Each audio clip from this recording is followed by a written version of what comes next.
welcome, folks, to episode 3 of Invictus Pro Wrestling Power Hour. Alex Aceta here, as always, with Nick Goutman, Ryan Gross, and our special guest for the evening, who has a number of appellations. So I'm not going to mess it up. So I'm going to let him introduce himself. Talking to me? You're talking to hashtag MCM, Mucho, Chris Moljo, everyone's favorite man crush, every day and twice on Mondays. This is going to be. Remember that? You got that? You should. This is recording now, right? Yes. So you'll have it for later, nerd. Yep, loud and clear. All right. Is this a power hour? It is a power hour. Woo! What are you sipping on there, nerd boy? I got a nice Merlot that I got from the discount rack of the liquor store. So Merlot. Merlot, yeah. All right. Just water. What about you nerds down there? Just water. You got there, Nick. Just water, Mr. MCM, sir. Water. That's grain. I thought this was a power hour. I'm not a big drinker. It's grain alcohol. He's blind right now. He can't see us. How about you, Mr. Gross? Water, Propel. Water. Again, not much of a drinker. Just Alex is drinking vino. Well, you know what, Alex? I'm not going to let you drink by yourself tonight. 'Tis the season. MCM is Puerto Rican. He made himself a nice coquito. Let me get that ready for you. Just give me a second. MCM. Everyone's favorite man crush. Do it in the Mucho glass. Twice on Monday. First, you gotta get the ice. You always gotta have coquito. Cold. CM. Man crush Monday. Man crush every day. Get it, Mucho. Gotta use the Bacardi. Oh, shit. Pick it up. Get all the goodness out of there. Just slap. It's gonna be tremendous. Beat it, nerd.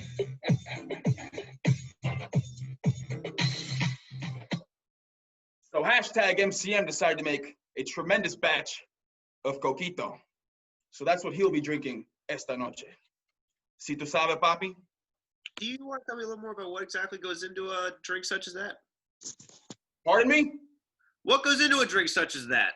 What goes into a coquito mix? So coquito is a Puerto Rican version of an eggnog.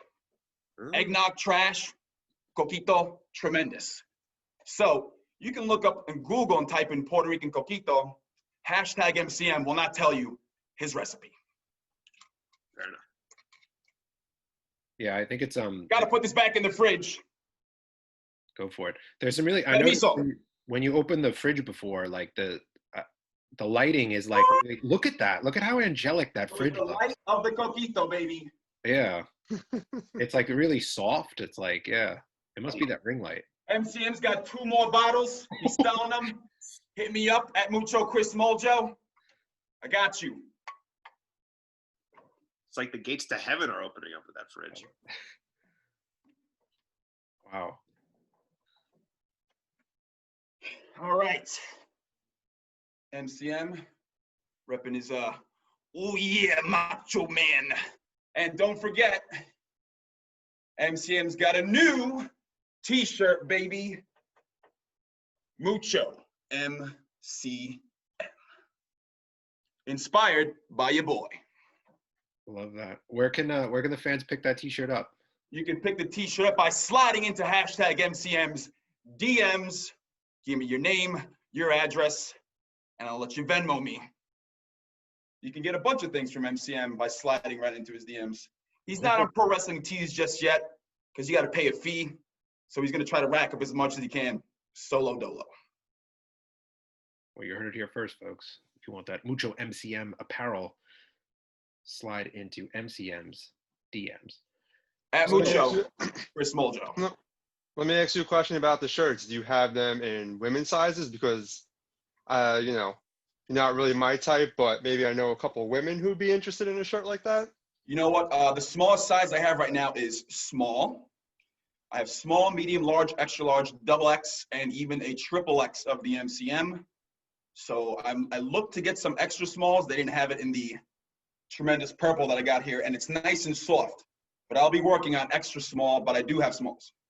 What about those face masks? Do you still have the face mask too? Oh, you mean these? Oh, I I got love plenty those. of those, my friends. So listen, you need a face mask because this COVID thing ain't going away for another, who knows? We'll probably have to wear this for another year. So if you need a mask, I got it right here. You have a purple variation too, no? That's just for me. Ryan, what are you plugging all of his stuff here? Fair Come enough. on, man. We don't need to give this guy any more But sales. wait, I was gonna say usually we do the there's plugging at the more. end. I guess it's better to just get it all out of the way now. It's like Antiques Roadshow.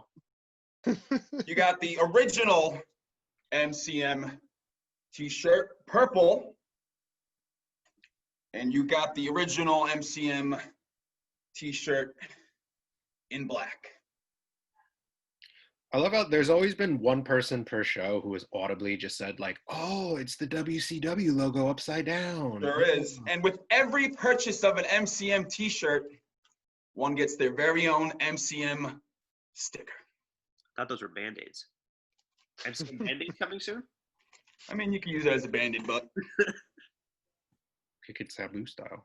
oh, but wait, there's more. You want a nice signed 8x10? Just ask me, and I'll get it right to you. Bunch of different ones. Oh, look at that. Is it upside down? That's me spitting beer in Brian Malonis' stupid face. Only MCM can bounce the bouncer. Only MCM can do that. Another tremendous one. That was the OG MCM shirt. It was actually pink. She gone though. No more of those. And then me about to powerbomb that nerd Gio Galvano. Love it. Well, I got my merch out of the way, boys. I was gonna say, yeah, Time to drink some coquito. We do the plugging at the end, but yeah, that works. We can get it all. Listen, out. I'll plug it away. I'll plug it away now, and I'll plug it away in the end. Good. So MCM, we got some questions for you. We'll start out with our own questions that have been on our mind all week, and then we will we'll move into some of the fan questions that have been submitted on our social media platforms. So I'll start out. Our usual first question that we ask all of our guests is, how did you first get into wrestling? Into wrestling as a worker or wrestling as a fan? So wrestling as a fan first, and then we'll talk about how you made that transition. Well, MCM started probably watching wrestling in elementary school, which is in the 90s. So 96, I want to say, I started getting into wrestling. And I used to go to the Garden with my pops and my brothers, and we'd go to WWF at the time, go to the house shows. It was, remember the old blue steel cages with the big boxes? That's how long ago MCM got into wrestling. Oh, wow. Yep. Tremendous time. Okay, so we're throwing it way back. Oh, way back. Saw a Kane and Undertaker steel cage match in that. Wow. Good stuff. Guys, did I tell you that this coquito is tremendous? You might have mentioned it once or twice, but will Ah, you ship me some if I pay extra for like the climate controlled like packing? Like, We'll find a way. We'll find a way to get it to you. It actually might cure your COVID. Awesome. Yeah, I would love that. Yeah. I'll just like, we could hook up like one of those hamster water things like in my window, and I can just, yeah, it'll be great. Wow. Okay, so my follow-up question to that is, so what actually made you decide to start training to become a wrestler? What inspired you to cross that threshold from fan to actually stepping in the ring? And what inspired me to actually find a wrestling school and actually become a wrestler was my age. I was 28, and my shoot job, I'm an elementary school PE teacher, and I thought to myself, what was your dream job as a kid? What did you want to do? And it was always either football or to be a professional wrestler. So I played football, played a year of college ball, played 2 years of semi-pro ball for the Watertown Red and Black in Watertown, New York, the oldest semi-pro football team in the nation, established in 1856. Actually in the NFL Hall of Fame, by the way, because they're the oldest semi-pro team, and got a championship ring with them in 2009. So didn't make the NFL, no big deal. MCM had bigger moves to do. 28 years old, his shoot job about 5 years into it. What do you want to do? You always wanted to be a pro wrestler. So MCM did some homework, found a wrestling school. July 2016 is when #MCM started training. the rest, as they say, is history.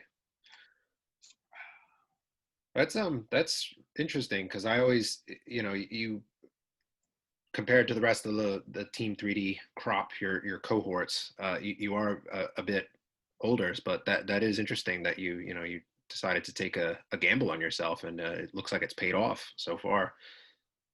Yeah, I mean, if it wasn't then when? I'm Yeah. 32 now. It's going to be 5 years I'll be in, quote unquote, the business, trying to get into the business. So when I was 28, I said, why not? Go do it. And I'm doing it. And #MCM is here. Props. I mean, honestly, that's pretty inspiring, because a lot of people get into wrestling when they're much younger, and I guess they feel as they get older, it becomes a thing of passing. So I mean, that's pretty inspiring that at 28 you still decided to make that move into wrestling. Oh, #MCM is an inspiring guy. I mean, I agree with you completely. Mucho inspiring, actually. I was gonna say, how, like, in terms of like any injuries and stuff like that from football, like, did you have to like deal with anything?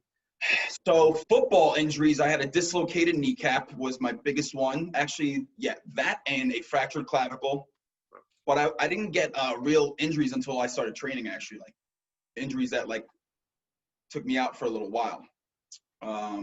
So football was the dislocated kneecap, also the fractured clavicle. And then when I was training, I separated my shoulder, I tore my abdomen, I strained my ankle a bunch of times. So knock on wood, it's been a while for MCM. So MCM's in the best shape of his life right now. That's fantastic. Do you like, aid that to anything? Do you have any sort of like hidden remedies or something like that helps MCM stay stoked? Well, in the wintertime, it's the coquito, baby. That's gonna help you through all the pain. That's true. But you know what? It's hitting the gym, hitting that cardio, drinking a gallon of water a day, and taking care of yourself. And that's it. It's an inspiring speech right there. So, I mean, I actually didn't have this written down as a question, but I'm wondering now, like, that you've brought up this point. So what are your thoughts on like some of these, upstart talents? Like, I'm thinking, for example, Top Flight, the tag team that just got signed to AEW a few weeks ago. I think one of the kids in that is like 19 or something like that. These crazy young talents. I mean, are you like bitter at all that these guys are getting, hot shotted to opportunities? Or You know what? I actually did watch Top Flight, a couple of their matches. They are some high flyers. They move well. They're a brother tag team. They have a look. I'm not going to say I'm bitter about it. They're doing their thing, and MCM's doing his. They took their path. MCM's taking his. there you go. So getting back onto my list of questions that I have here. So you mentioned before that, you got into, wrestling during the 90s, which was what many fans would consider a golden era. Who were some of your favorites growing up, and have any of those wrestlers that you looked up to as a kid, influenced your current persona and style? So my favorite wrestler of all time is the Heartbreak Kid, Shawn Michaels. I absolutely loved everything that guy did, from DX to just being the specimen and the worker that he was. I absolutely loved. My brothers, one was a Rock fan, one was a Stone Cold fan. MCM gravitated towards the showmanship of the showstopper, HBK. But also, I was a huge Scott Hall, Razor Ramon fan. The machismo that oozes from the bad guy. That really took MCM to another level. Based my character a lot off of him, my moveset off of him, and I would like to say some of my moveset from big, sexy Scott Hall, his partner, Diesel, Kevin Nash. Got a lot of movesets from him too. But HBK, all-time favorite. Nice. I wonder, is that where the purple came from too? Is Razor Ramon, or? So, the purple did not come from Razor. Purple is the Moljo family color. Do you know where purple came from? I don't. Purple is the color of royalty. Do you know why? Because only rich people back in the day can afford the dye to make purple. And MCM's mom loves the color purple. It is the Moljo family color. Love that. It is a very majestic color when you think about it. Speaking of majestic, I was actually thinking of naming myself Majestic Chris Moljo at some point, but I stuck with Mucho instead. Well, the nice thing about the MCM acronym is there's a whole number of so many things with it. For that, that first M. EC3-esque. Yeah. So, keep taking on its own life. EC3-esque. Yeah, MCM has truly become its own gimmick, its own entity, and you could play off so many different things, especially with the Mucho. Oh yeah. Just add that to anything, and you got yourself something special. So MCM, I got to ask, who are some of your dream opponents, both all time and current? I mean, favorite wrestler Shawn Michaels, so I'd love to be in the squared circle with that guy. The stuff that he can do, the worker that he is, the selling that he can do, I think we could tell a hell of a story, me and that guy. And, I love Chris Jericho's work. I would like to work Chris Jericho. I would say I would like to work Scott Hall, but I think I'd rather be a tag team with him. Good answer. The Mucho bad guys. Oh, I love that. That license to print money right there. Boogity boogity boo. MCM bases some of his gimmick off of him. When MCM's setting up for the power bomb, how Scott Hall would go. Yep. MCM just adds his. Yep. There it is, right there. Slap him. How about how about the current crop of indie stars? Give us some. We're pitching some ideas for the spring. Of indie nerds or stars? Either. I guess that's a bit subjective. Current indie guys. Well, there's one guy in particular I've wrestled so many times, but he really just grinds my gears. And I think you all know who that is. So I'd like to get my hands on him again. But we can always go to him. I'll give you a hint. But we'll go somewhere else. So current indie star right now from within Invictus, that worked Invictus. Yeah, or that, or somebody. I want the Philadelphia cream cheese man, the man of steel, Mike Verna. I think him and MCM would put on an absolute show. Mike, if you're listening, that is a certifiable main event right there. You listen there, Mike? I think he is. He needs to. Made his AEW debut, or making it tomorrow this week. So tremendous. Good for him. awesome. So you kind of touched on this before a little bit, but want to know like who or what were some of your influences when you were, creating your character of MCM?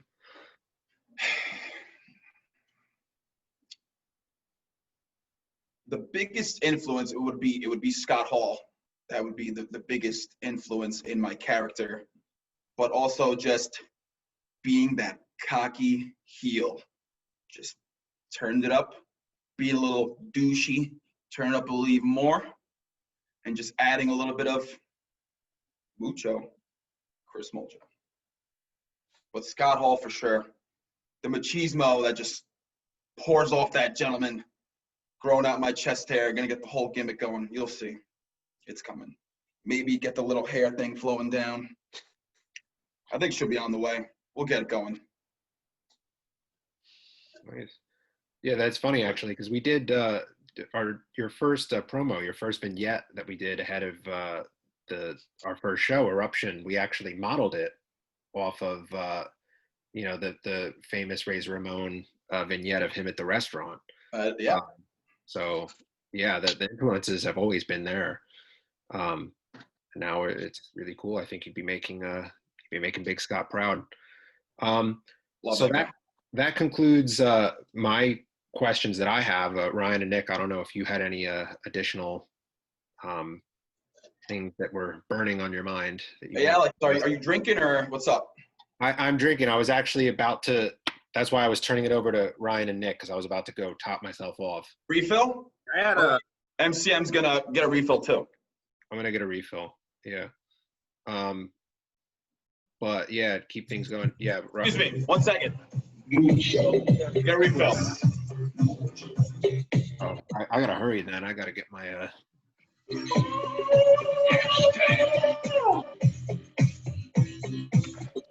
MCM.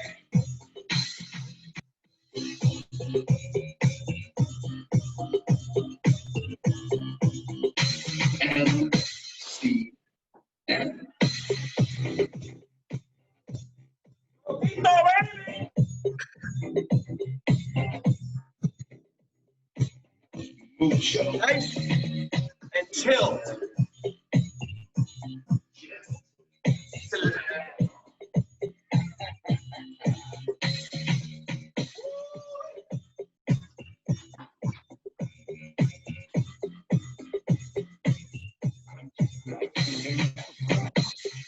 Beat it, nerd.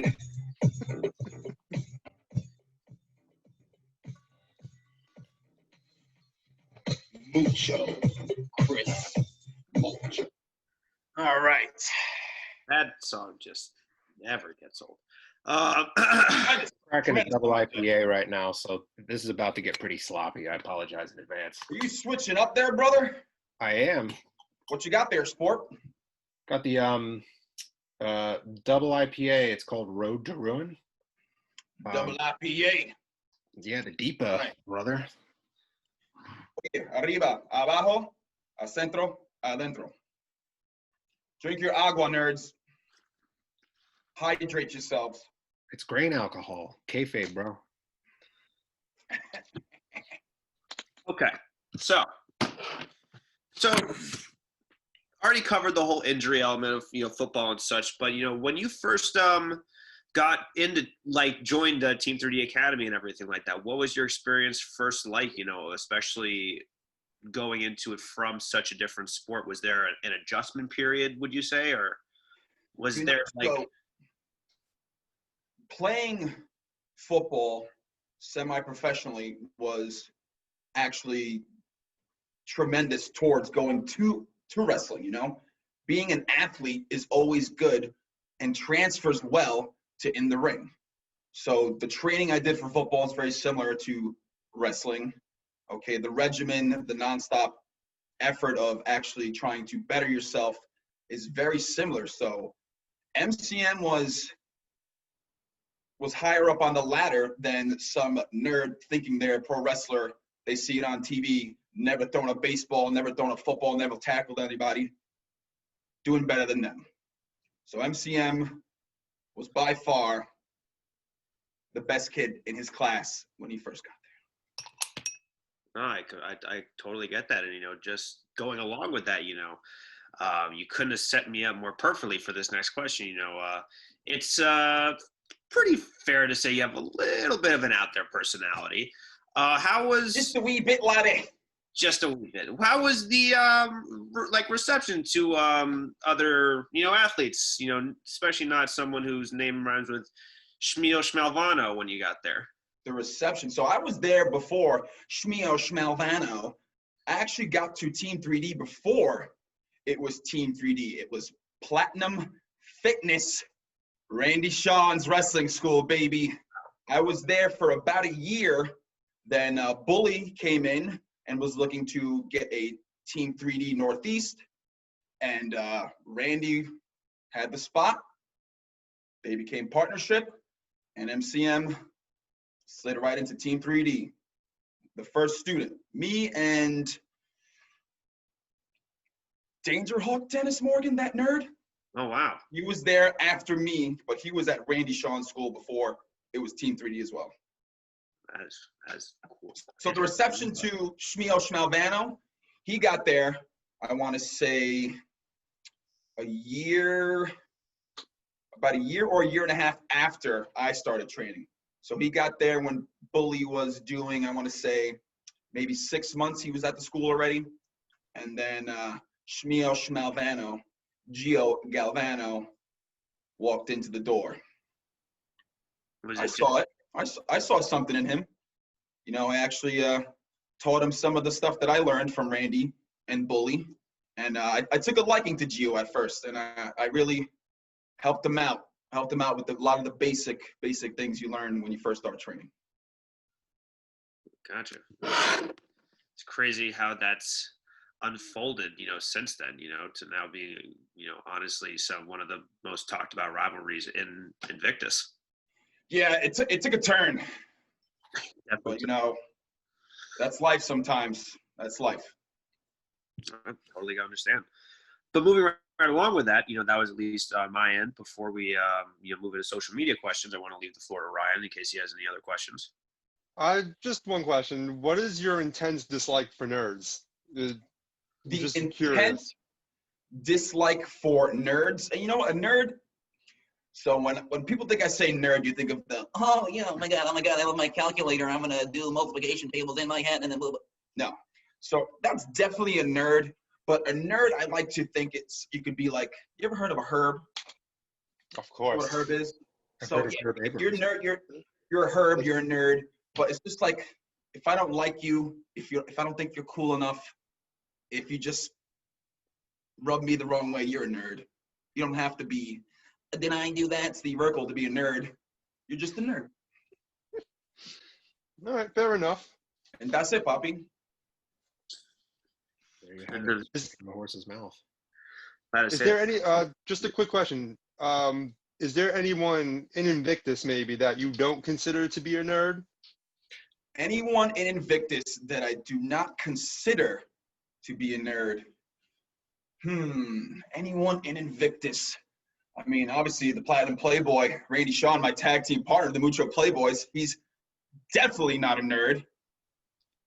So everyone else, definitely nerds, and some on the fence. Okay. You guys, nerds. I figured as much. Yeah, fair. So, Nick, did you want to start out with the Instagram questions? Absolutely. So we put out a poll on our Instagram as usual, as we do every week. And so if you have any questions for future guests, please feel free to check our social medias and ask your questions. So our first question comes from Jordan JD, who asks, what are the first 3 random movie quotes you can think of off the top of your head? Lovely accent you have there. What is that? New Jersey? Austria. A good day, mate. How is it going down under? Let's put a little shrimp on the barbie. Let's not. Take care now. Bye-bye then. That's 2 and 3. But wait, there's more. That was, I know the Take first care now. one is, Bye-bye then. Ace Ventura, Pet Detective, the best movie of all time. Huge Jim Carrey fan. Ace Ventura, tremendous. Oh, hold on. Randy Sean, the Platinum Playboy, is calling me. Put him on speaker. You're Randy Sean. Randy? Hey, listen, I'm on a power hour with Invictus Pro Wrestling, and I just mentioned your name. Were your ears ringing? You're on speaker right now, my friend. I don't know if they can hear it. But the Platinum Playboy, Randy Sean, just rung his tag team partner as he was just talking about him. Also drinking some tremendous coquito. Yeah, yo tengo coquito, papi. Si tú quieres. Oh, that's it. So yeah, we were talking about who are nerds and not nerds in Invictus. I said, you're definitely not a nerd. Everyone else on the fence. The referee. I think he's talking about TKO. Nerd. Big time. Well, I mean, you're live and on air with Invictus. Pro Wrestling. Tag team division so the Mucho Playboys can collect some gold, baby. We love gold. We're working on it. They're working on it, brother. Something to keep in mind for 2021. Yeah. No tag team competition. Who did Clipper Jones ever beat? I was gonna say the stepdads. I think they fall under the nerd category, probably, right? Stepdads? Yeah. Now you know we have to bring in Nerd World Order. We do. Nerd World Order. What's up, Platinum?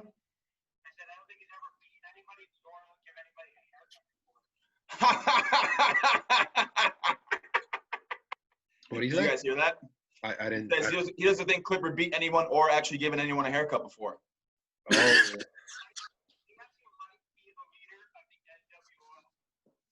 The Nerd World Order? Yeah. Randy Sean, you had tremendous timing. I can't believe you actually called at this time. This was not planned. It was not. Not planned at all. Give that disclaimer. Shoot call. What's up, dude? We do our best, do our best, do our best. We do our best, do our best. Yeah, you know.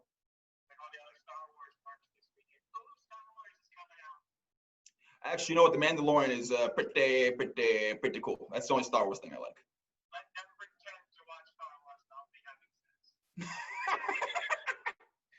Did you guys hear that? It might be a little X-rated. You know what I'm saying? Oh. PG-13. While people are watching Star Wars, Randy Sean is having babies. Oh. Literally. We're gonna have to put captions in for Randy Shaw when this comes out. We're gonna have to put closed caption in for when we actually put this on. By the way, this is being filmed on a Monday. Tremendous day, MCM's day. You know what I'm saying? This is probably why you weren't available yesterday. Then I'm guessing. Oh, Sunday is MCM's day of rest. So. Yes, he's a good Christian boy. MCM, good Christian boy. Yeah. Do you remember the Crucible? I do. My brother played John Proctor in the high school. Okay. Do you remember Tituba? Digimon? Tituba. Oh. From the Crucible. Yeah. The witch lady. In the movie The Crucible, she goes, Tituba, good Christian girl. MCM remembers a stupid quote from high school. That's how his brain works. It's tremendous. Oh. All right, Randy Sean. Thanks for the call. I'll give you a call right after this. Tell these nerds to beat it. Beat it, nerds. Oh. Love you too, Papa. Ciao. All right, that was awesome. This is definitely the most chaotic episode of Power Hour we've had. This I was about to say this is like It's the coquito, papi. Oh, God. So moving right along here. Moving along. Oh, Next question comes from Lo the one siento, lo siento, lo TKO Kusenko. TKO. We just talked about him too. Yeah, I was about to say it was actually kind of perfect the way you set me up once again. It was Perfect. why does he always call me a nerd? Is the question to ask. Okay, TKO Kusenko is a nerd and also looks like a Sour Patch Kid. But he is like definition Gen Z, like nerd. Dude collects his wrestling figures still. Dude loves the Bellas. Dude is nonstop TikToking everywhere, like definition nerd. I was about to ask what your thoughts were about his TikToks. His TikToks, anything he posts, I just type nerd. Look at anything that kid posts. That is everything. I might hit it a like every once in a while. Some stuff's cool. Me and him actually did do a nerd thing together. But I was Macho Man Randy Savage. Yeah, I was the Bonesaw McGraw. We reenacted the Tobey Maguire Spider-Man and Macho Man Randy Savage's Bonesaw from the Spider-Man movie. That was pretty cool. That wasn't nerdish at all. That was, yeah, I enjoyed that. That was very very faithful to the source material. If you do want to check out that clip, it will be in the description below. Yeah, you got that? You can do that? You guys can figure that out? We have the technology. If I like go like this and say, hey, click here, watch this video, you can do that? I think so, yeah. All right, cool. Click that, nerds. Click it. We got our best nerds on it. Best nerds on it, baby. Okay, so the next question comes from Snacks Teller, who asks, will you ever create a gimmick that is original? Snacks Teller? Do you guys even know who Snacks Teller is? That is Dennis Morgan. Yeah. Create an original. Dennis Morgan, you're just a Bubba Zicky Zanetti Dice looking. You look exactly like Zicky Dice. And you change your hair, what? How many times a month? You nonstop. The only thing that's good about you is your calves. That's it.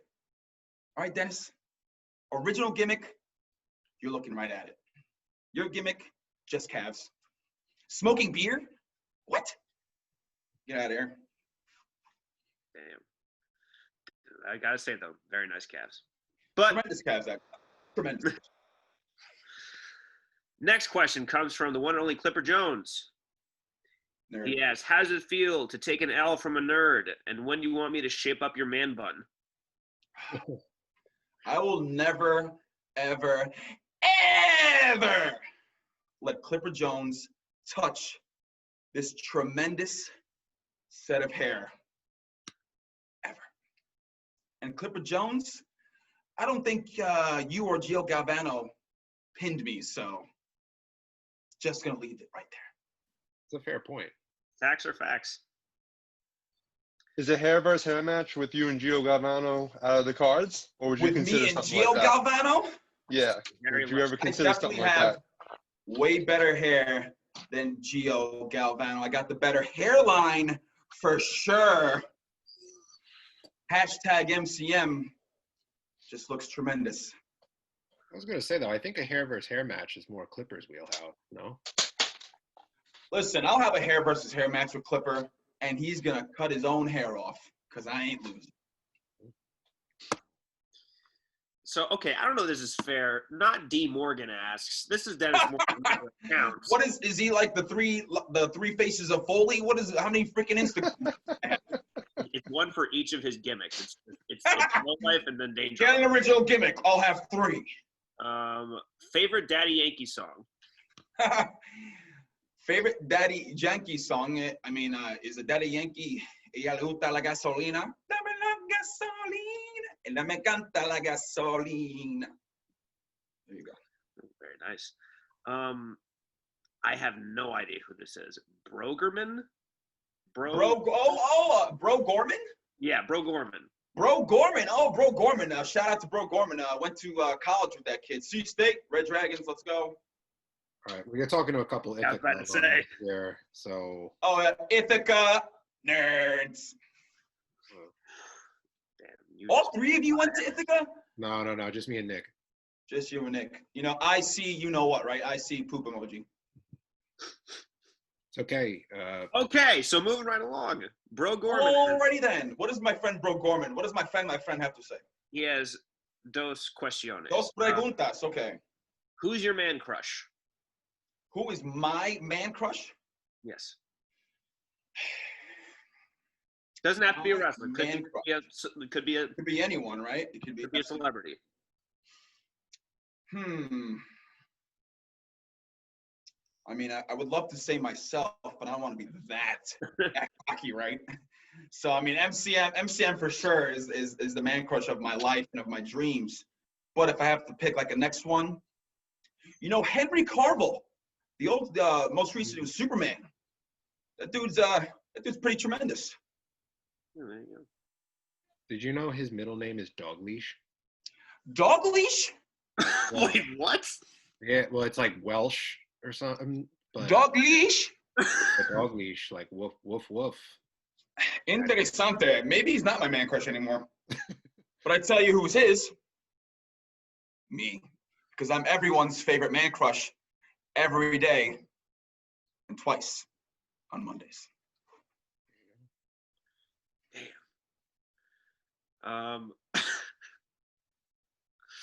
Oh, MCM. Next up. Gotta say, man, you are testing the limits of sobriety here, even for me, and I'm on water here at this point. I only have two. This is my second coquito. I'm just kidding. As much as MCM says it's the coquito, that's just me being me. True. How mucho is too mucho?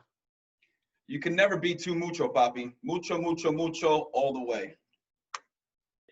Infinite mucho. Infinite mucho. That might be my next shirt. Mucho with the infinite sign. There you go. And Vincenzo Galvano. Oh, the nerd Shmuel Schmalvano's brother. His I feel like you're getting some recruits here at this point. Favorite 90s rock band? My favorite 90s rock band? Yeah. I don't have a favorite 90s rock band, but I have a running joke. When I hear a song, I go, is this Nickelback or Creed? Because I don't know the difference. Oh, man, but Creed, I got to say, I have a soft spot for Creed. Creed is fairly tough. Creed. I mean, I know they're two different bands, but that joke I will forever say. Oh, no. It could be any damn thing. I'd be like, is this Nickelback or Creed?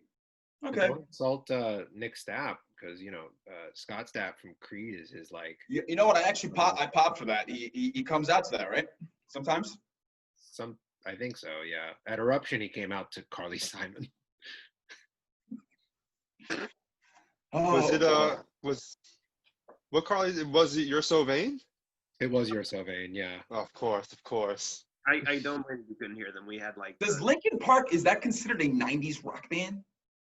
I would argue that it came to prominence in the early to mid 2000s, but they weren't in 99. No, I think they started in the 90s. But I'm saying I think they peaked in the early 2000s. Gotcha. Yeah, MCM's not a big rocker. I did have a little emo phase in high school though, so who didn't, right? Early 2000s. Come on. No, Did you rock the Dennis Morgan pants? No, I didn't get that into emo. I didn't dress emo at all, but you got on the Discman or the iPod or whatever, download some nice Take You Back Sunday, My Chemical Romance type thing. Gotcha. Nick, do you have any more IG questions, or can we move on to? I am fresh out. All you. All right. That's it. No más preguntas from IG. Yeah, so we'll move over to Facebook now. Philly Trollman asked, do you think you can be Invictus Pro Wrestling's first ever champion? Who is this? This is Philly Trollman. He's a living, talking Philly cheesesteak.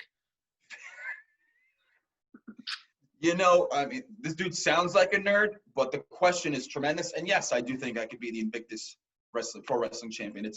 Where's the belt? Are we going to get it? I got to be the first one to have that thing. Yeah. Do we have one? There's not one to have just yet. I don't know if that means the social media championship, which will be revealed in the coming weeks, or a heavyweight championship when and if that will be introduced. But either way, I think, yeah, MCM is definitely got to be in the running for that. MCM's his hat is thrown in for sure. Joe Grimont asked, what did you think of the hashtag you suck chants at Eruption? And why did you have to go and rip that girl's Geo sign? What did I think of the "you suck" chants? Hashtag you suck. Hashtag "you suck." You know, those are my cheers. You want to tell me I suck, and I'm just going to do better and better and better. And as far as that little girl with that stupid Gio Galvano sign, yeah, I had to rip that thing up. Get out of here. I don't want that nonsense. I don't want to look at that while I'm trying to work. Horrible. Well, there you go. Moving over to Twitter now, Billy on Twitter asked, do you think the war between you and Gio Galvano is over? Gio mentioned on my best friend at NEW Sign Guys podcast, the Sign Rip podcast with Joey G, which I will be a special guest on this week on Wednesday, shameless plug, that it's far from over between you two. As I believe, is this Nickelback or Creed with Arms Wide Open? Who is that? That's Creed. It's far from over. It is far from over between me and Gio Galvano. There you go. You heard it first. Definitely going to keep eyes on that social media tournament, which you guys are both entrants in. Josh Albert. That nerd's in the tournament too. Whew. He is. Boogity boogity. Josh Albert Barrett on Twitter asked, what's it like teaming with Randy Shawn?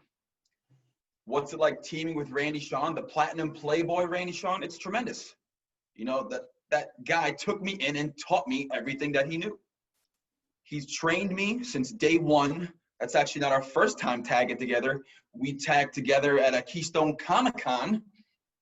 Me and Randy Shawn versus Gio Galvano and the innovator of violence, Tommy Dreamer. Some foul stuff happened there and it cost us the match, but I don't want to talk about it. That was the Scott match. Patterson, whatever that nerd from Gilmore Girls, get out of here. I love that.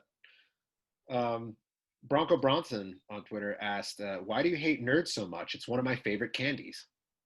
Yeah, I have a tremendous story about nerds candy. So Keystone Comic-Con convention, I was actually wrestling Gio Galvano. You know, we just love to fight. It was right around Halloween. And you know, anyone who comes to a convention, you're a nerd.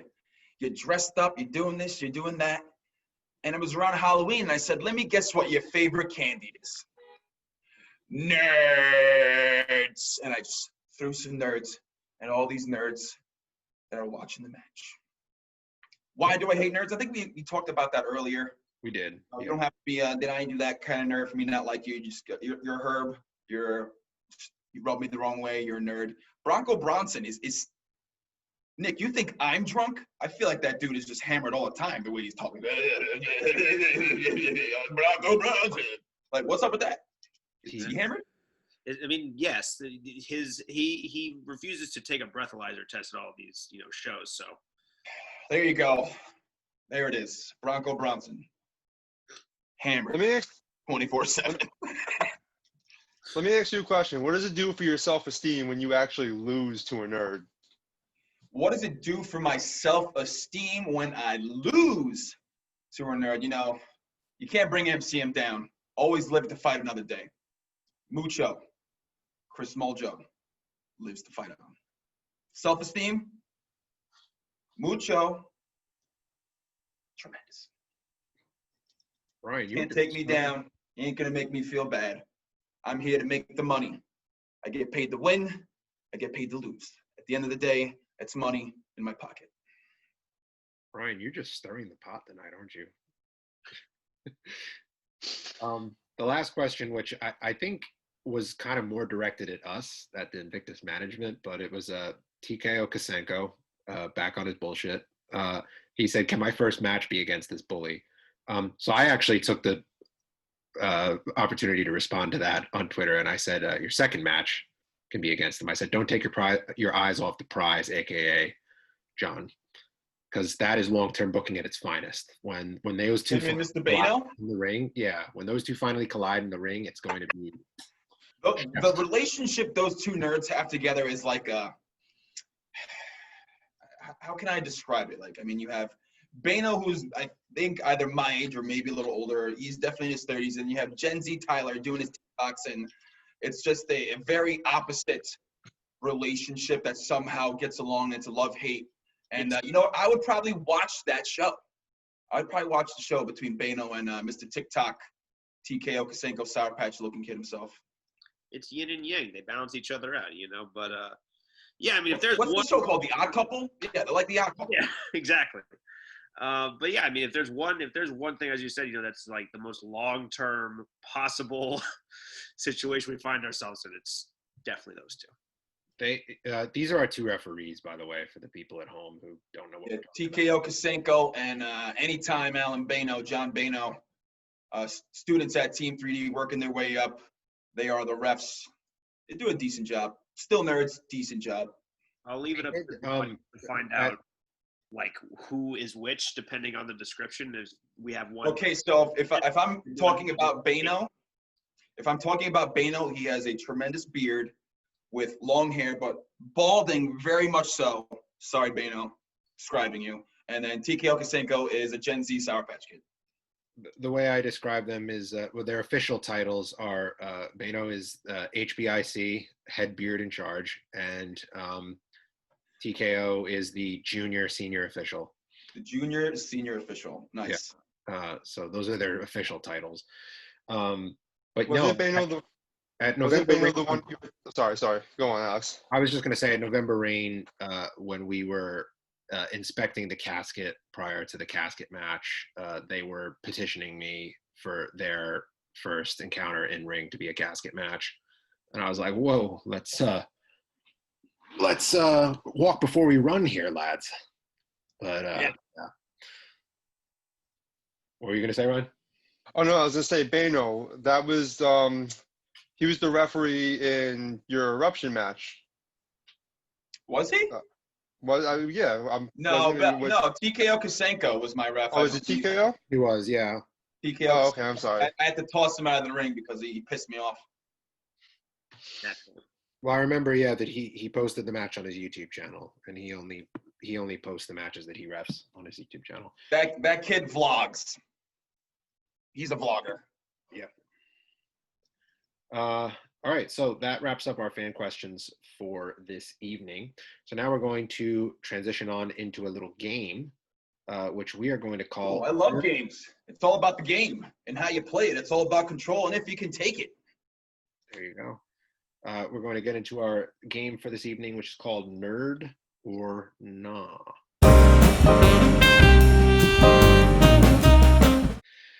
All right, ladies and gentlemen, we are back live. Getting into our game of the evening, which is Nerd or Nah. Nerd or Nah. Tremendous game.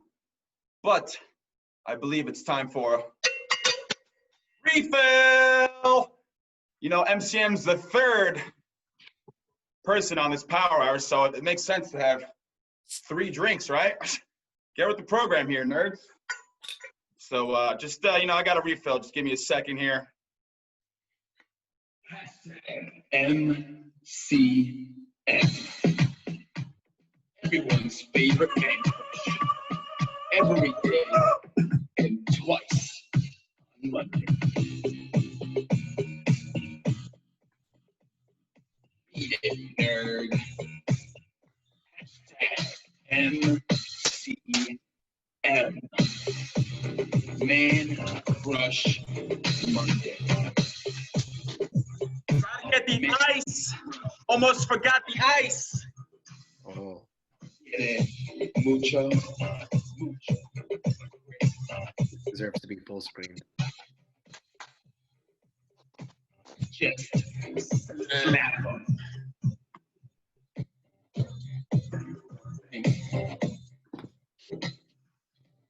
Up to here. I'm not doing terrible. Nerd. Probably that much.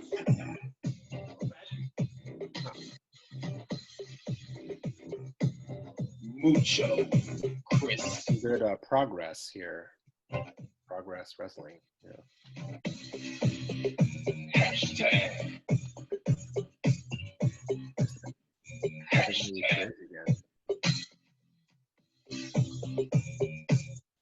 Alrighty then. Tremendous. So, You guys like my Puerto Rican cowbell? like it. I have a sickness, and the cure is more The cowbell. cure is more cowbell. Cowbell. You also got the Puerto Congas, baby. We're I about to have a really- party here. I really want you to bring those out for an entrance at one of our future shows. Well, I don't know if I can bring those. Those are pretty big. I can bring the gimmicks out. Little bongo. Yeah, that works. I was gonna say, like, what if There's we more. like drove you out on a golf cart or something, and you're like in the back of the golf cart, like playing it. Can't go wrong with the. Oh my gosh, you have a whole You are a one-man band. percussion band going there. I got everything down here. It's tremendous. Yeah. That's Puerto Rican maraca. MCM started his own band, Mucho, one-man band. There's All right, it's game time. Nerder. Nah. Yeah, game time. So here's how this is going to work. We're going to go through a slideshow containing pictures of various individuals. Some of them are wrestlers, some of them are celebrities, and some of them are fictional characters. What I need you to do, Senor Moljo, is you're going to tell us if they are a nerd or not a nerd. And the catch is that if they are indeed a nerd, you need to cut a promo on them. All right. Explaining to us why they are a nerd. All right. So what I'm going to do, Alrighty then. I'm going to Time share for my nerd screen, or nah. and if Salud. I'm going to share my screen, and if until I get the thing up, like just pretend you're not. Oh, whoa, t-shirt. Oh, what you got there, sport? What you got there? What you got there? Oh, spoilers. Oh. Ooh, was that what the nerds call an egg? What is it called? An Easter egg? Easter egg. It might be. Ah, Oh, okay. So nerd or nah? nerd or nah? Nah, nah, nah, nah, nah, nah. All right. So it's time to Time to play the game. Who we got here? Time to play the game. All right. First up. Oh, Nah. That Wow. dude's tremendous. Rowdy? Tremendous, brother. absolutely. I figured as much. I'd love to tag with him too. This guy, far from being a nerd. Far from it. This dude is tremendous. I would love to tag with MJF. Hashtag MCM with MJF. Yeah. I think I'm throwing a Would be couple. tremendous. little- So this is obviously, nah, this guy's not a nerd at all. I'm throwing a few softballs to start us off, like a few. Oh, okay, got you. Before we're getting into the real meat and potatoes here. Speaking of meat, and potatoes, Woo! Nerd alert, nerd alert. Oh my God, nerds are arriving. Nerds. Gio Galvano. This guy, I mean, we go way back. And Gio Galvano, you're not only a nerd, you're a tremendous nerd. And you know what? MCM has been setting his coquito down on something very, very nice tonight. And you might know exactly what it is. oh, Because this right here oh, has your name all over it. Gio Galvano. Hashtag MCM. It's coming for you. M's is fighting word. Beat it, nerd. Get this nerd off my screen. All right, let's see what we got next. Now, Dude this is a Is- difficult one. looks like a nerd, acts like a nerd, takes money like a nerd, not a nerd. Nah. Yeah, that's what I'm gonna say. This is like a prime example of what we were talking about before. You know, just because the guy's got glasses and is doesn't necessarily, not necessarily a nerd maketh. Mm-hmm. No. Was he also in the right to censorship? No. Was he in the right to censorship? Who was in the No, right that- to censorship? Steven Richards, Steven the Richards. Good Father.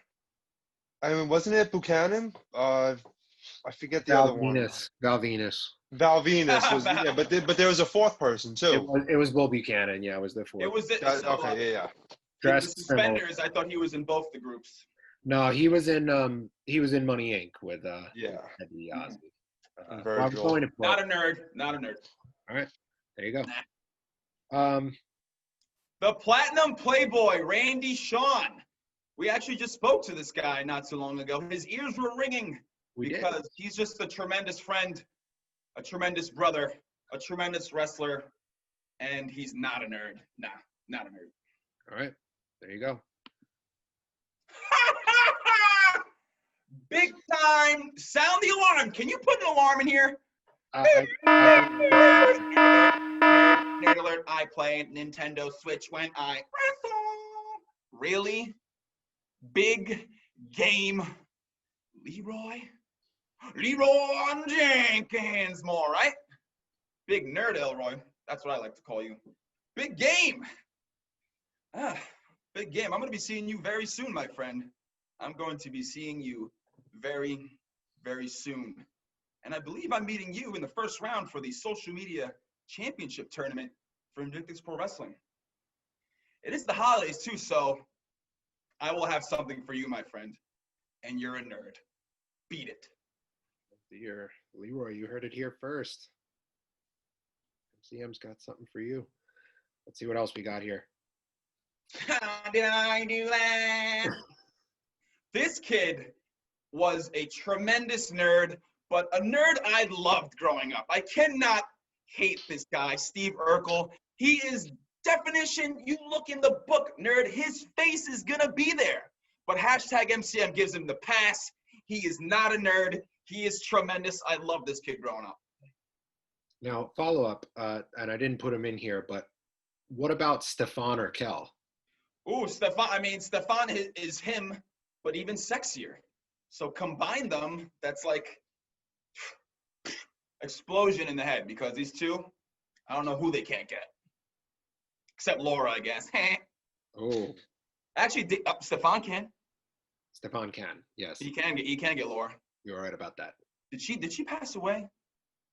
Did someone just passed away from Family Matters, I think. Did she? I don't. Someone Google that. I don't want to throw fake info out there. Get fact checked or something. I won't. R.I.P. If you do, I'm sorry. If you didn't. This took a dark turn. Nerd, but not a nerd. Nerd, but not a nerd. Back to nerd or nah. Nah. Okay, now this is a valid question. I think this is on a lot of people's minds. Jared Silberkleit of the Trust Fund. You know what? He's on the fence for hashtag MCM. If he can pay me enough money to be part of the Trust Fund and be Trust Fund approved, he will get the pass. He is not a nerd if he can afford hashtag MCM. There you go. What else we got here? Speaking of woogie. Oh my! What was this nerd's name? I mean, he has an N on his shirt. Was it Nick? No, it was Squid. He's from Squid. Rocket Power. I know Rocket Power. I don't remember the nerd's name.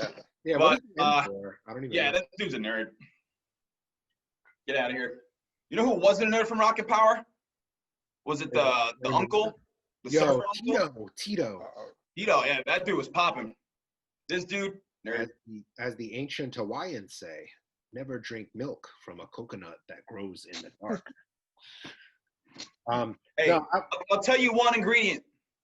Leche de coco. Mm-hmm. I will say though, Squid from Rocket Power, so like the kids in my neighborhood growing up were all super into like skateboarding and BMX and stuff, and I sucked at it, but Squid was like my spirit animal growing up, you know, because like he like gave me hope, like, okay, you know what, like the rest of the Rocket Power crew, like they put up with him, they tolerated him, so like maybe the other like neighborhood kids could tolerate me. You know, so can you throw on the theme song? I would love to hear the actually I could probably look it up for you right now. Yeah, do it. Let's see. Rocket Power theme. Did they all skateboard? Did any of them actually like inline skate? They did all of them. They did all of them, right? Who was the one that inline? Because MCM actually when he was younger, he did some inline skating and it was actually tremendous. Yeah. They surfed. They skateboarded. You think Apple iTunes has rocket power theme?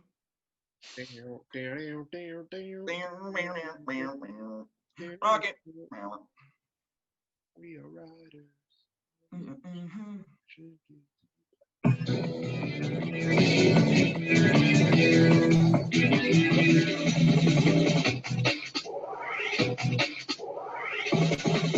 We are riders on a mission at you.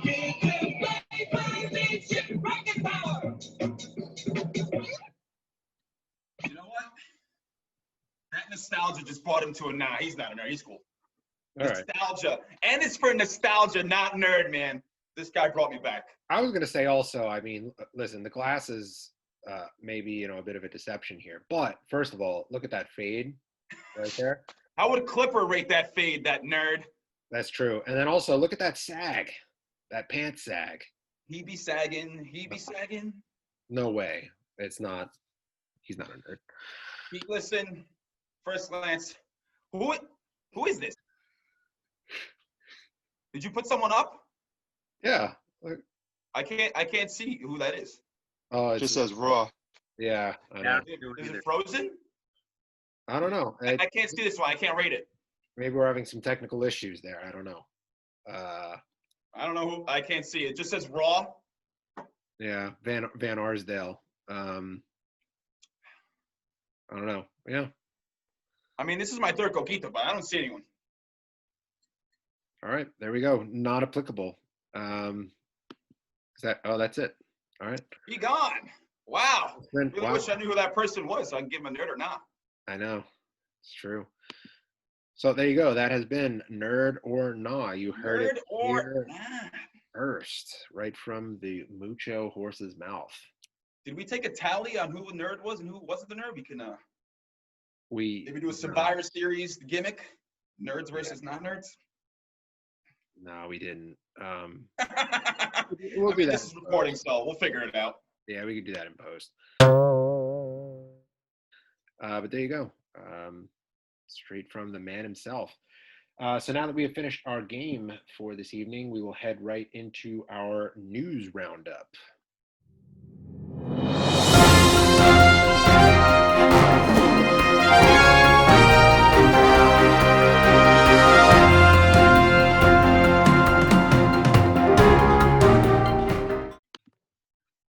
All right, we are back, ladies and gentlemen, here to cover our news roundup. Talking all the things that have been taking place in the wacky and wonderful world of pro wrestling over the past week. Starting out, of course, WWE TLC took place this past Sunday. So just wanted to know what were our thoughts on that pay-per-view. What were some of our favorite matches or moments from that show? I guess murder is cool now. I guess you can do that, right? I guess you can just murder people on live TV. Yes. That's cool. Self-immolation is like we're fourth down with that. murder this year. What's Well, that? This is WWE's fourth murder this year. It is. Fourth murder? Well, I mean, this one was by far the other ones were like a little. You can kind of like put it together, but this one you're like, you just lit this guy on fire. So here's my thing with that, right? Is so yes, it's crazy, and it's wild, but at the same time, it's like you have to think whatever gets people talking, So I was like, this morning, I was in my kitchen, and I was drinking my coffee, and my dad was sitting at the table with me, and he goes, he's like, "What the hell happened in WWE last night?" And he just shows me a headline from the New York Times or whatever, and it was Randy Orton throwing the match onto the Fiend and lighting him on fire. So a part of me feels like, you know what, like any publicity is good publicity. On the other hand, that was pretty crazy. It was. I mean, tremendously insane. But I mean, we're talking about it right now. The world is talking about it. Literally set the world on fire in WWE. Good for you. It's true. It's interesting how far we've come with the Inferno match, starting with Undertaker and Kane. where it was just a little fire around the ring to what they just did last night or on TLC. You know, I mean, I thought the pyrotechnics were cool. I mean, they can do it because they don't have a live audience, so I they was can gonna take more say, liberties. it's really you know, they're really taking full advantage of the Oh yeah, circumstances right now with not As having. they should. As they should. They should take full advantage of not having the fans there. And Yeah. listen, work it, baby. Work it. Work it. Work it. Work it. Let's just remember, Wrestling Society walked so WWE could run. All right, Wrestling Society X. Like they were the innovators of just these over What, the what year? What year did Wrestling Society X come out? Because I took a break from wrestling for a little while. 2003. Yeah, I think Like 2003, mid- 2004. I took a 2000s. hiatus. Yeah.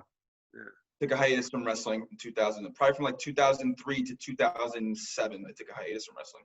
Yeah. So elsewhere on the card, I have it open on my screen right now. So we had a triple threat match, or it wasn't originally a triple threat match, but for the WWE Championship, a tables, ladders, and chairs match, champion Drew McIntyre defending. Originally was just supposed to be defending against AJ Styles, but The Miz, company with John Morrison, cashed in his Money in the Bank briefcase. Personally, for me, this is only my opinion, I wasn't a fan of this angle just because I didn't like the idea of The Miz winning the briefcase in the first place. I thought they should have kept it on Otis. I think that was a real opportunity to develop a new and very interesting talent. I love Otis. Very likable guy. Very likable guy. Yeah. He's a nerd, but yeah, I could see why people like him.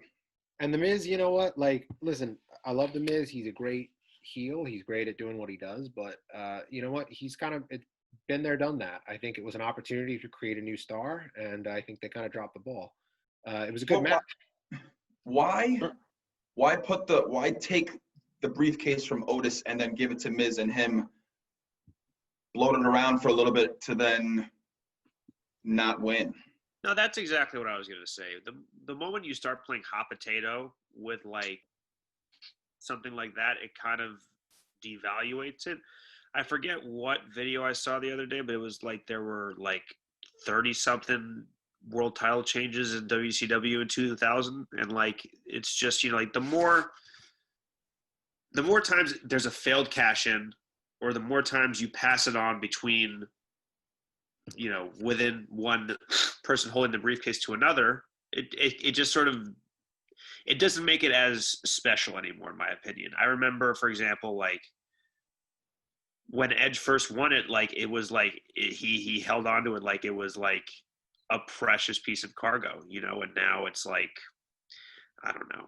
It's just been devalued, and like you even begin to see that when they made the pay-per-view, when it used to be a featured spectacle of WrestleMania, and then it became a pay-per-view, and then there became two of them, you know, like it's slowly decreased. I mean, it's still, in my opinion, a valuable commodity in, you know, WWE, but I'm just saying it's sort of slowly gone down.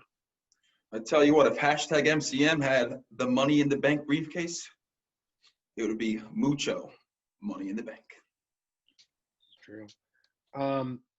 So yeah, I mean, again, I'm glad that Drew McIntyre retained. I love him as champion. I think that it's, you know, just long overdue. And I think it's really been satisfying for me as a fan to watch him kind of go and find himself. Specimen. That dude is a specimen. Oh my God, especially with the kilt. Like, I am, you know what? Like, I am. He reminds you of like an old school, just the chiseled big guy. Yeah. Like, you know, for me, with I enjoyed that match in the beginning when it was just AJ Styles and Drew. The highlight for me actually in that match was when AJ's bodyguard came in, took the Miz off, and just like held him like a baby and threw him over the top rope to the table. I thought that was really funny, but I did like that match a lot more before the Miz came in and cashed in. Yeah, You know, I mean, what Drew I was gonna say McIntyre. is, I'm wondering if maybe, you know, the fact that you know, they took the briefcase off of Otis and gave it to the Miz. I'm wondering if, you know, that was reflective at all of, you know, we covered it on the last episode of, you know, Vince sending those bigger guys, Otis and was almost one of them the bodyguard. I don't know, but Did they Otis. ship him down? Is he even at that stage yet? I would assume he's just working there already and just Yeah, playing this big tough guy now. I don't know exactly, but I'm wondering if that move of taking the briefcase off Otis was reflective of that they felt like he needed, more work at the performance center or whatever. Well, it's funny because after that whole, we were talking about that last week. I saw that Otis basically made a comment about him going back to the performance center, and I mean the way he made it sound was really like just nothing. They just asked him to go back from time to time, brush up on this and that, and he basically made it sound like it wasn't a big deal. I mean, he could just be saying that. That's what Vince wants him to say. Well, of course they're going to say that. That's what yeah, no, that's what. Yeah. Yeah. I don't know. Let's see what else we had on the card here. So we had Sasha Banks retaining her SmackDown Women's Championship over Carmella. We had new Raw Tag Team Champions crowned with the Hurt Business of Cedric Alexander and Shelton Benjamin, with, of course, their manager MVP, defeating the New Day.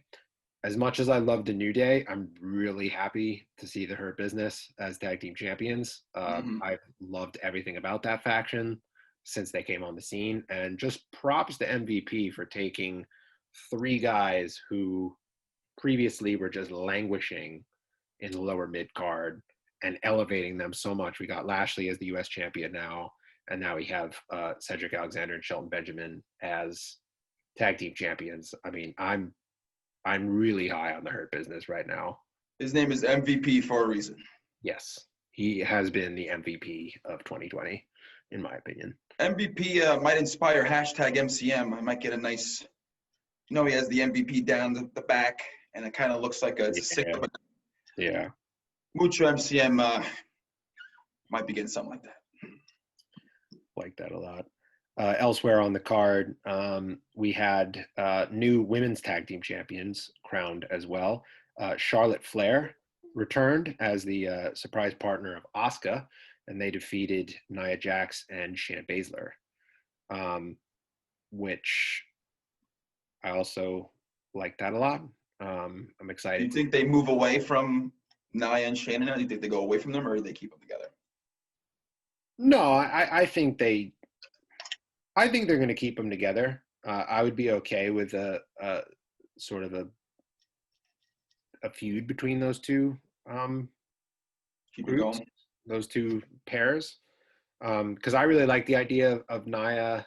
First of all, I like the idea of Nia competing in a tag team. I think that she got pushed a little too far too quick as a singles competitor. I like the idea of having her working with Shayna, who's, has a real technical acumen. But I like the idea of, for now, of Asuka and Charlotte holding the women's tag team titles there, because those are just 2 very capable athletes, very capable women. How long was Charlotte out for? A while. I don't know off the top of my head. It had to be at least 6 months, or was it even before COVID? Yeah, it was a really long time. Yeah, because now that you mention it, I don't really remember her competing in the, empty arena Thunderdome setup. Mm-hmm. A lot. Even before the Thunderdome, I don't think she was. Yeah. But it's been a while. Wasn't she doing some movies? I know she was in the Psych 2 movie, but I don't know if she was trying to transition into Hollywood too. I know she was doing movies for a little while.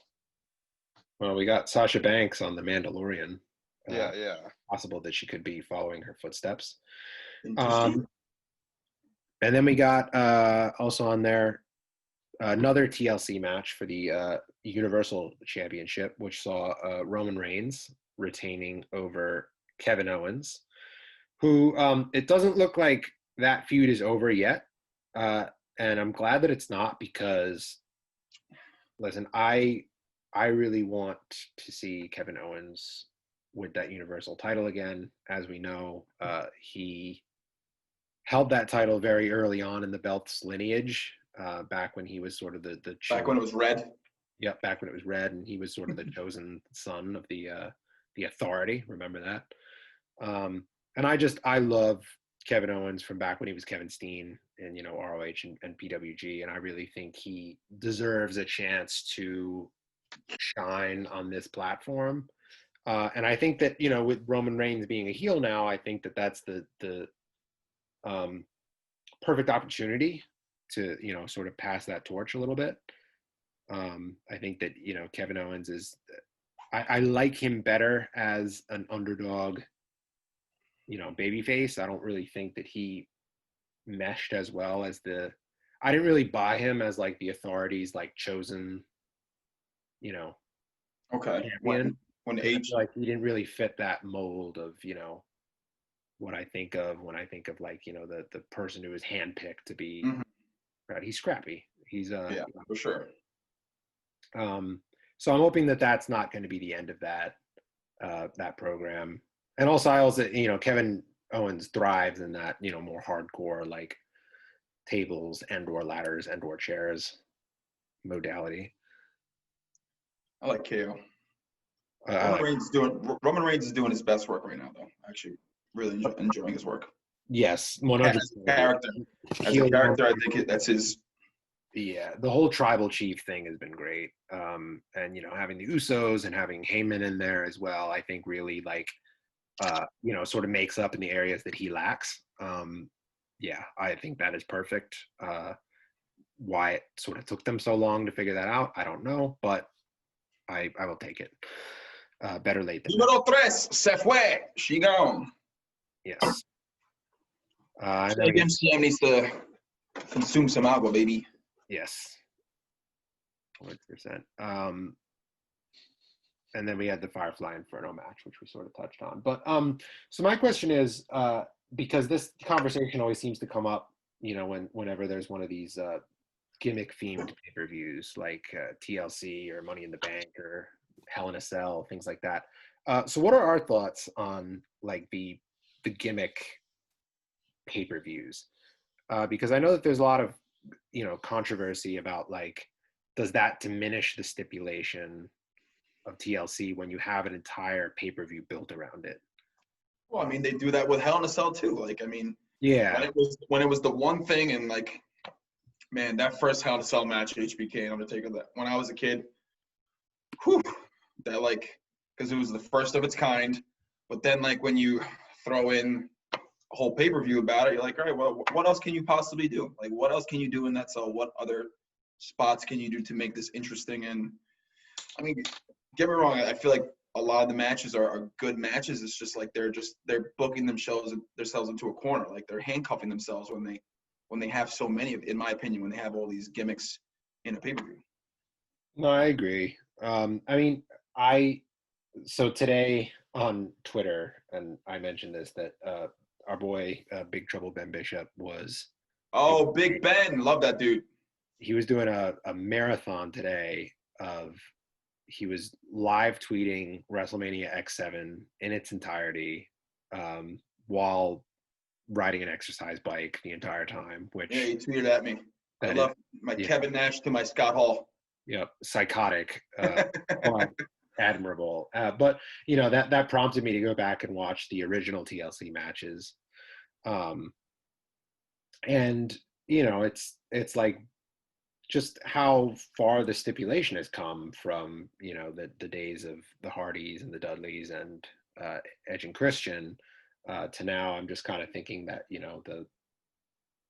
the stipulation has lost its luster a little bit.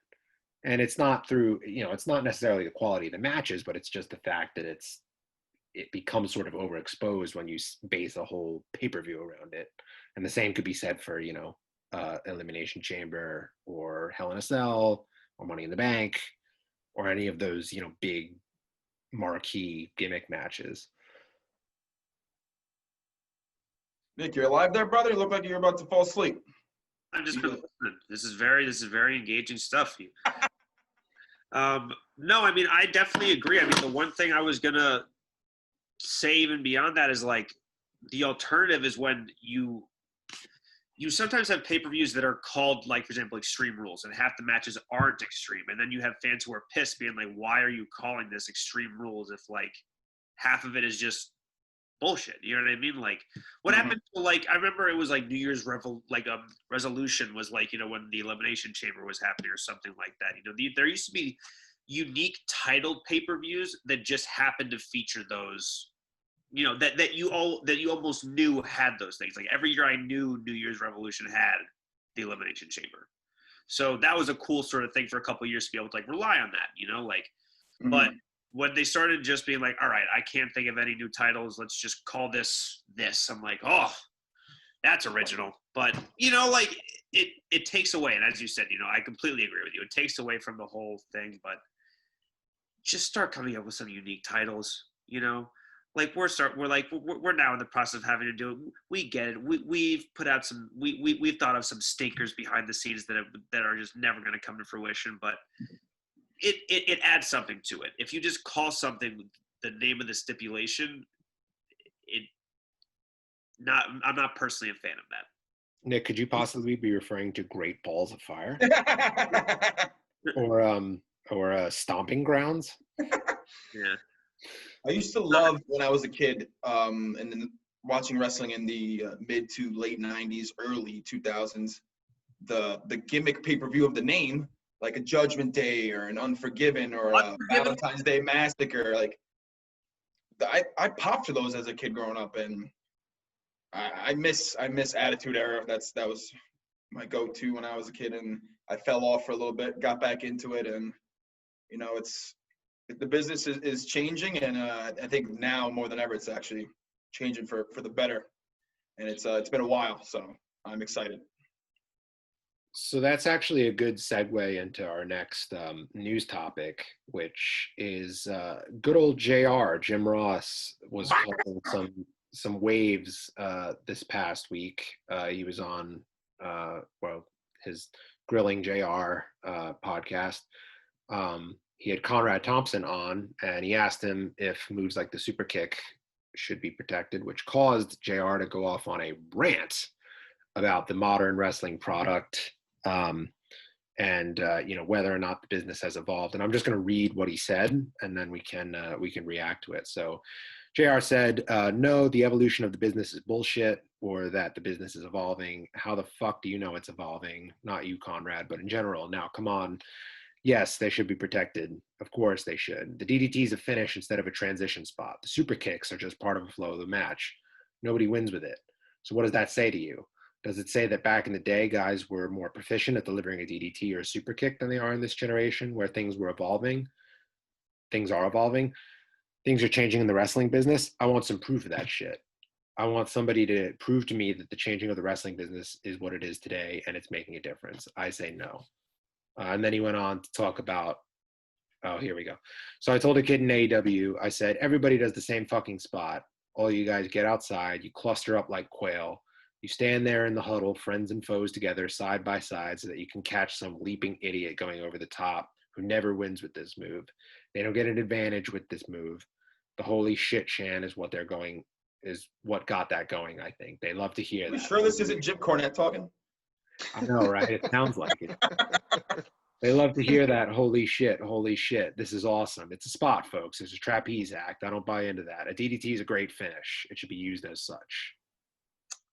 So yeah, but just because he doesn't buy into that doesn't mean the fans don't. So, I mean, you know, I kind of get where he's coming from, protecting moves, but at the same time, there's no actual copyright on it. So, I mean. So, I see two things. One thing that I agree with, one thing I don't agree with at all from that.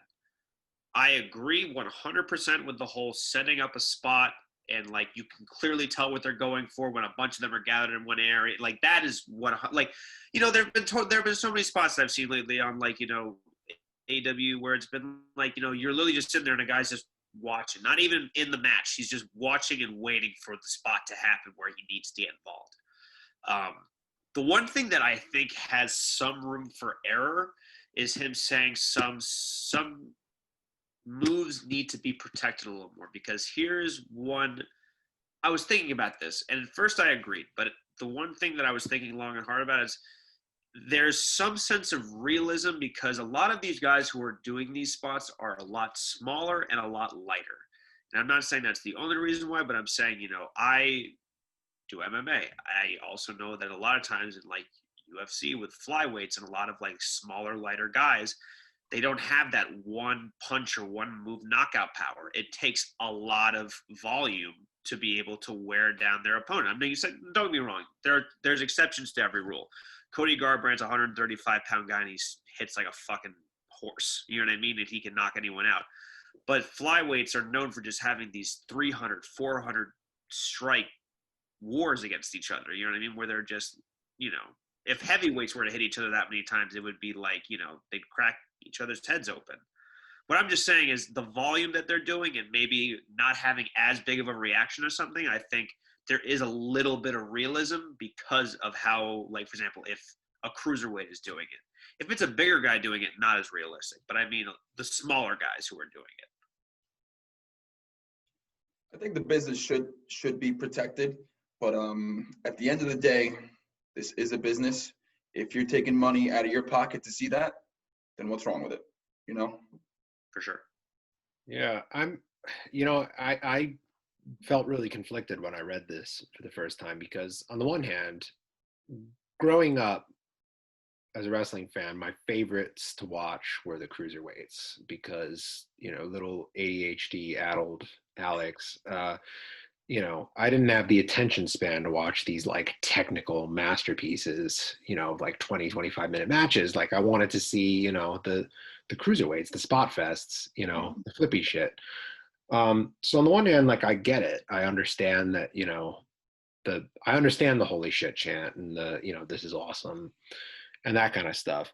On the other hand, I think a move like a super kick, in kayfabe, like to quote Vince Russo, if this was real, bro, like, a kick to the face is a knockout blow. Like, you know what I mean? Like, or a DDT, like you're driving the guy head first into the canvas. Like, yeah, like that should Realism, be. realism. Base it off realism. Yeah, like that should be I mean, that being said, there's certain variations of those moves that I definitely agree with more. Like a double underhook DDT, like what Moxley does, is definitely more, believable as a finish than a regular DDT because the guy's arms are trapped. There's nothing breaking his fall. Mm-hmm. Literally just canvas to the face. I don't know though. Whether or not it's an evolution in wrestling. I don't know. And it's interesting too because that opinion that JR is voicing there is very at odds with what the AEW product is currently. AEW is full of flippy shit, and yet you have to their audience. Yeah, you have JR who's on their payroll, basically bearing that kind of stuff. So I'm not going to say it's right or wrong or I agree with it or not, but it is sort of interesting. Listen, wrestling is like ice cream. Some people like vanilla, some people like chocolate, some people like strawberry, some people like pistachio. It's still ice cream. It's wrestling. I'm going to watch it. Absolutely. I always felt like variety is the spice of life, and nowhere is that more true than wrestling. And I've tried to reflect that on the Invictus shows that we put on so far. I like to have a little bit of, something for everyone. That's it. Cater to everyone. Yep. And that sort of leads into my next topic, or not really, but is this power hour or power like hour times 2? Like, are you paying me for this extra hour? I'm paying you in my love. MCM's not getting paid for this gimmick? Yeah. Maybe. I don't know. Oh. What? This is the last thing. The last thing we have to cover. I'm not happy. I know you're not. I'll make it up to you. You better. I promise. There's some coquito in the mail. Yo tengo coquito, papi. Yo no quiero tu coquito. Yo quiero dinero. Yo quiero dinero, papi. ¿Tú tienes dinero por mí? No? You got the money? Then cállate la boca. Sí, yo tengo el dinero de Monopoly. Oh, Monopoly money, play money. I'll show you. I'll tell you where to put that play money, my friend. Oh. So going back to my little schedule here. So there were some. It's been reported that there have been calls from USA Network for WWE to push their content in a more mature direction in response to low ratings. And I think we got our first taste of that last night at TLC with The Fiend getting fucking set on fire by Randy Orton. I think to me that it's interesting because you see internet fans all the time clamoring for a return to the internet, to the Attitude Era, with the more edgy products. And then at the same time, it's like, okay, if you look at WWE over the past year, you've seen a guy literally murdered by being set on fire. You saw somebody lose their eye. People got thrown off of Titan Towers. Yeah, people getting thrown off of Titan Towers. Like, what more could you want? Like, in terms of like edginess. I don't think this is exactly the same thing as edginess, though. This is cinematic, like horror film kind of stuff.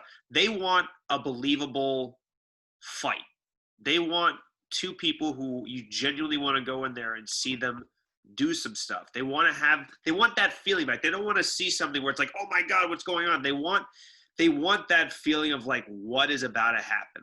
And whether, they don't want necessarily, they can't promote the sexual content the same way they used to in terms of risqueness, and obviously they're not going for that. Stuff that's cinematic is just that, and like, I hate to say at the end of the day, it's a little campy. Like, when you see him set on fire and the Fiend's going to come back, it's like, okay. I think what they want to see is like, how Stone Cold would get arrested when he would attack Vince McMahon, and all this kind of stuff, when he would, like, all these different scenarios from the Attitude Era that brought real reaction, and yeah. I'm not saying the reaction to the fire was not a real reaction, but it was more so like a what the hell just happened kind of thing. I'm talking about real reaction, like in the sense of like, what I think that they should be trying to do is maybe push a little more of a, I think, edgier sort of, like, remember how sort of the Attitude Era sort of began with like these storylines where it's like, you couldn't tell what was real and what wasn't, Yeah. I think that's what we're trying to really do. And that's not what's being accomplished right now. Everyone knows this is not real what's happening right now. I think what they should be trying to do is plan what this is at the end of the day. Two guys, or two people, I should say, getting in there and effing each other up. And they need to build off of that emotion of that and tell a good story to get that to happen. Whether they have to go to like darker subject matter to maybe get that Attitude Era-esque, you know what I mean? And I'm not talking about, Triple H and the whole Kane and that kind of sense of vulgar. I'm talking different kind of stuff. You know what I mean? Like, that's what I think they should be going for. Mm-hmm. That's what I think. That's where the money is, in my opinion. But you need months to do that. I feel like WWE right now they book week to week. It's no, it's very true. They're short with their stories. I mean, besides it's the Roman Reigns, the head of the table. That's a good story going on right now. Drew McIntyre, that's a good story from winning the Rumble and winning the WWE Championship. But like a lot of the other stuff is just like, you see it here one week and they're like, what happened to that? It kind of like, I mean, it's hard to follow sometimes. And it's hard when you have that much programming you have to do on a week-to-week basis. Yeah. I mean, for me, like, it always goes back to, I personally am so sick of like the internet fans just clamoring for like, oh, why can't we go back to the Attitude Era? Like, listen, the Attitude Era only worked because it was a product of its time. It was, it was the late 90s, early 2000s. They were just tapping into like the angst of that, era.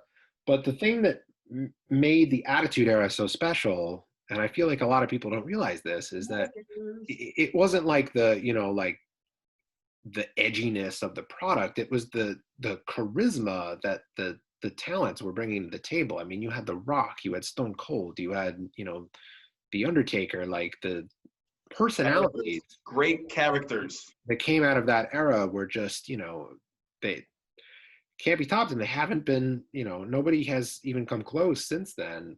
So for me, you know, I don't think it's so much necessarily the, you know, risque factor of the content. It's that, do you have characters that are compelling enough to really make these storylines worth buying into in the first place? And right now, you know, I think The Fiend is very interesting. I'm definitely along for that ride, but other than that, See if he's around tonight. He's got to be around, right? Can't yeah, mix him off. He's the Fiend, right? Like he like lives for that. yeah. I'm not so sure that that, you know, that the other characters are delivering in that department. But I guess we'll see. We'll see what comes over the next few months, if you know, WWE creative is indeed going to be beholden to USA and their demands. Hashtag characters welcome. Does USA still use that catchphrase? I don't know. That was their catchphrase for a while when Monk was still airing. You remember Monk? It was a Monk good would show. be freaking out in 2020. He would. Yeah, seriously. That was a good show, though. Tony Shalhoub. Shaloo, shabaloo. What is he up You to? know, He was just in there on the Amazon show. He's the father of the marvelous Ms. Maisel. I don't know if you watched it on Amazon. It's a very popular show. Won a bunch of awards. Marvelous Ms. Oh, Maisel. I is that the watched comedian? Was it stand-up I watched a comedian? little bit of it. Yeah, my girlfriend made me Yeah. watch it with her. Good show. Ryan, you were going to say something. Oh, no, it's just gonna, I mean, this is going back to what we were just talking about, like how pretty much just, I agree with what Nick said, you know, and you know what's interesting about the Attitude Era was, I feel like there was room for everybody in the Attitude Era, because, I mean, you had the top guys, but the mid-card people were doing great too, you know, you had like all these mid-carders killing it. I just don't think WWE pushes those for like the mid-carders, you know, the TLC thing was what, like 6 matches? A Yeah. 3-hour pay-per-view. Back in the day, a 3-hour pay-per-view could have 10 matches in it, you know? So, I mean, There were decently long matches there. They were carried they, out.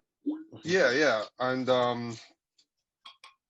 I just, you know, back in the day, again, this is going back to what we were talking about before. It's just, you know, you had angles like Stone Cold and Vince McMahon, and growing up, I just couldn't believe how someone like Stone Cold could get away with giving his boss the finger and giving him the Stone Cold Stunner. And it was just, you know, it was a beast back in the day, you know, just the writing was better. The story, the guys you had bringing up were great. You know, it's just, but you know, it's like WWE caters to a whole new audience. You know, it's like they want the Attitude Era, but they're catering to a younger audience now. But you know, with the low ratings and everything, who knows what WWE is going to do? You know, they might go back to trying to be edgy to compete with AEW and whoever else. They're a publicly traded company now, though, so that's like And they're gonna lose. they're kind of handcuffed with it. But we'll see where they go from here. What happened, Nick? They're gonna lose a lot of sponsors if they start doing that kind of stuff. If they go back to being edgy, yeah. Yeah, I mean, like maybe it might help ratings, but like if you look at some of their partners and some of their organizations that they're with, like a lot of them are going to start backing out if they start doing things in a certain direction. They can gain new sponsors, though. Maybe Brazzers wants in. Yeah, I mean, we've reached out and they haven't responded, so like maybe they'll go WWE. I don't know. We're in the running still, from what I hear. Yeah, Invictus Pro Wrestling, join the Cumquest. Oh my! New shirt coming soon. Hope MCM's kids don't listen to this. Jesus Christ. So that's all we got in terms of a news roundup. And that's all we got in general for this evening.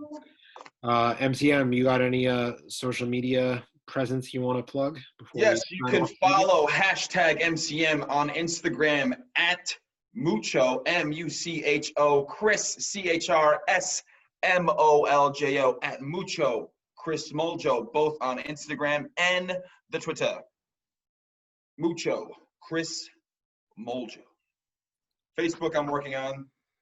They did something to me when I was in quarantine. They wouldn't let me do it, so I stopped doing it. So I got to get back onto it, though. Hashtag free MCM. Hashtag free MCM from the Facebook jail. But I mean, MCM's in the social media tournament. He's got to have a Facebook, right? I mean, Yeah. YouTube. I'm also going to have a YouTube. Going to have to just become a Gen Z, I guess. TKO Kasenko, you got to help me out, I guess, you nerd. Yeah. Big Zuck, if you're listening, free MCM. Yep, so follow your boy on Instagram and on Twitter. If you want the new MCM t-shirt, just slide into my DMs. I will hook you up. $20 for the shirt. You pay for shipping. Depends on the shipping. I will let you know. Most likely around $5 for shipping. Also have the mask, the 8x10s. Support your local independent wrestler.